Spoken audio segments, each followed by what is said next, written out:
दोस्तों, इन दिनों डेंगू बुखार काफ़ी तेज़ी से बढ़ रहा है। इसे फैलाने वाले एडिस इजिप्टी नामक मच्छरों का प्रकोप तेज़ी से बढ़ता जा रहा है, जो मानव जीवन के लिए भारी खतरे का संकेत है।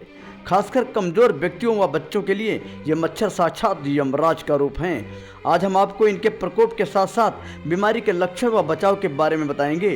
दोस्तों, डेंगू एक ऐसी बीमारी है जिससे हर साल कई लोगों की मृत्यु हो जाती है। यह एडिस इजिप्टी प्रजाति के मच्छरों से फैलता है। एडिस इजिप्टी मच्छर सुबह और शाम के समय काटता है। मच्छर के एक बार काटने से भी डेंगू होने की संभावना बनी रहती है। खासकर 10 साल से कम उम्र के बच्चों में डेंगू रोग की संभावना सबसे अधिक रहती है। डेंगू का इलाज समय पर करना जरूरी है, नहीं तो इसके कारण मृत्यु भी हो सकती है। डेंगू बुखार के कारण बच्चों में मृत्यु दर 6 से 30% तक रहता है और 1 साल से कम के बच्चों में मृत्यु की संभावना बढ़ जाती है। डेंगू का इलाज आप घर पर भी कर सकते हैं। आयुर्वेदिक ग्रंथों में डेंगू के लिए घरेलू उपचार बताए गए हैं, जिनको अपनाकर आप डेंगू की रोकथाम व डेंगू होने पर उपचार कर सकते हैं। दोस्तों, डेंगू एक वायरस के कारण होता है जो मच्छरों द्वारा फैलता है। सर्वप्रथम सन 1779 में डेंगू बुखार का पता लगा था। डेंगू में बहुत तेज बुखार होता है। इसे हड्डी तोड़ बुखार यानी ब्रेकबोन फीवर भी कहते हैं, क्योंकि इसमें रोगी को हड्डी टूटने जैसा दर्द होता है।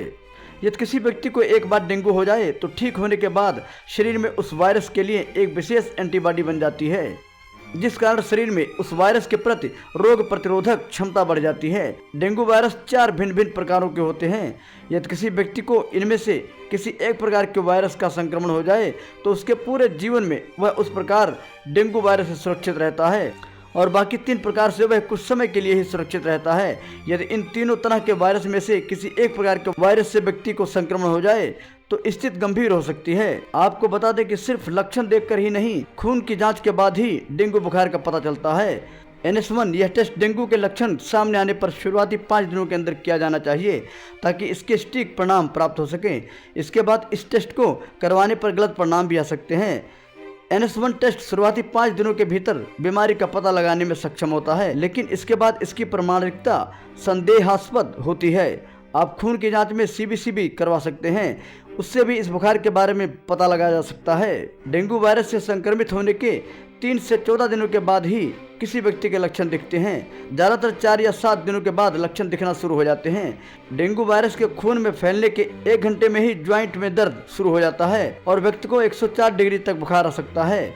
ब्लड प्रेशर का तेजी से गिरना और हृदय गति का कम होना, आंखों का लाल होना और दर्द होना, चेहरे पर गुलाबी दाने दिखना डेंगू का सूचक है।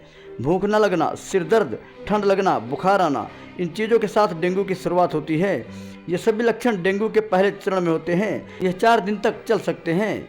डेंगू के दूसरे चरण में बढ़ा हुआ शरीर का तापमान कम हो जाता है और पसीना आने लगता है। इस समय शरीर का तापमान सामान्य होकर रोगी बेहतर महसूस होने लगता है, लेकिन यह 1 दिन से ज़्यादा नहीं रहता। डेंगू के तीसरे चरण में शरीर का तापमान पहले से और अधिक बढ़ने लगता है और पूरे शरीर पर लाल दाने दिखने लगते हैं। आपको बता दें कि गिलोय बुखार के लिए एक बहुत ही महत्वपूर्ण जड़ी बूटी है। यह प्रतिरक्षा प्रणाली को मजबूत बनाए रखने और शरीर के संक्रमण के विरुद्ध रक्षा में मदद करती है। गिलोय के तने को उबालकर इसका काढ़ा बनाकर पिएं। 2 से 3 ग्राम गिलोय पीस लें और इसमें 5-6 तुलसी की पत्तियां मिलाकर 1 गिलास पानी में उबालकर काढ़ा बना लें और मरीज को पिलाएं। नीम के पत्तों का रस पीने से प्लेटलेट्स और सफ़ेद रक्त कोशिकाओं की संख्या में वृद्धि होती है। यह प्रतिरक्षा प्रणाली में भी सुधार करते हैं। पपीते के पत्ते डेंगू बुखार में बहुत लाभदायक होते हैं। पपीते में पोषक तत्व और कार्बनिक यौगिक का मिश्रण प्लेटलेट्स की संख्या में वृद्धि करता है।